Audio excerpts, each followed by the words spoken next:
Don't be afraid to look stupid.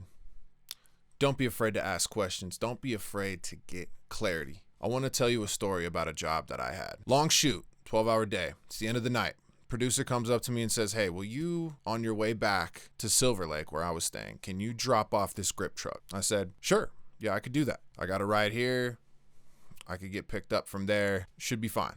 I get in the grip truck. I believe we have to drop it off in Hollywood somewhere. I start driving down the freeway, and my shitty iPhone 8 that I had been holding out to buy a new phone for years because my phone works fine started bugging out. GPS wasn't working. I used Google Maps. I used Apple Maps. Nothing. Not working. I'm like, shit. I get to some town. I don't know where the fuck I'm at. I stop. Phone's still not working. I get so upset. I hit my phone on the steering wheel and I look at it and I smashed it. At this point, I'm fucking fuming. I call up my good friend Boozy. Yo, Boozy, I don't know where I'm at. I need your help. I need to drop this grip truck off. I don't know where the fuck I'm going. My GPS isn't working. He says, all good. Drop a pin. I'll come to you and you can follow me to drop this thing off. I said, okay. He pulls up, and the funny thing is I was literally sitting in front of T-Mobile, my carrier, looking at all the irony. I follow him to the location, and when we get there, obviously it's closed. It's, I don't know, 12 a.m., and there's no, gate to bring it into to drop it off. There's no security. The area that the other trucks are in is chained off. Can't get to it. It's right there, but you can't get to it. So I'm like, I don't know what to do. I start calling my producer. I'm calling my producer. I'm texting her. Nothing.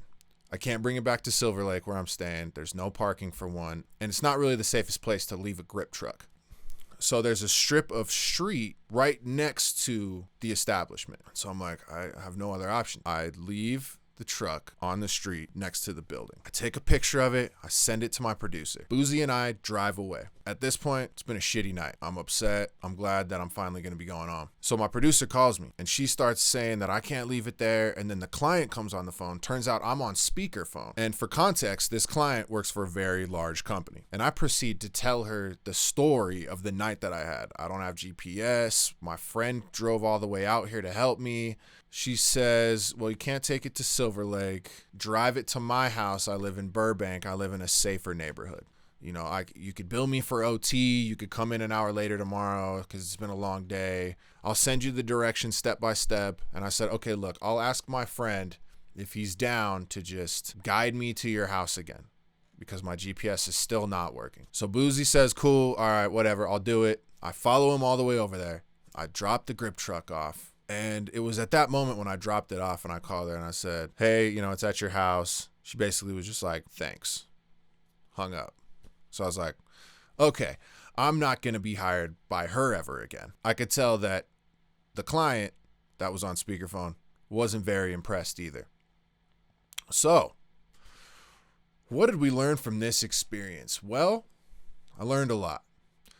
I learned to ask questions. I learned to get clarity. I learned to not be afraid of looking stupid or even just uninformed if when the gaffer gave me the keys to the truck and I simply said, hey, what is the procedure of dropping off this grip truck after hours? Where do I leave it? Is there a gate key? Is there security? If I would have simply asked those questions, I might have prevented this entire situation. And I may have had a chance of being rehired again for further shoots in the future. The moral of the story is get clarity. Don't worry about looking stupid. A lot of people might disagree with me on this. Like, you don't want to look stupid on set. It's like, who cares, bro? Get clarity, ask questions, and understand what you're doing and understand the procedures that you're doing it. And don't be afraid of how it's going to look.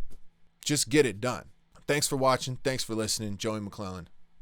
Peace.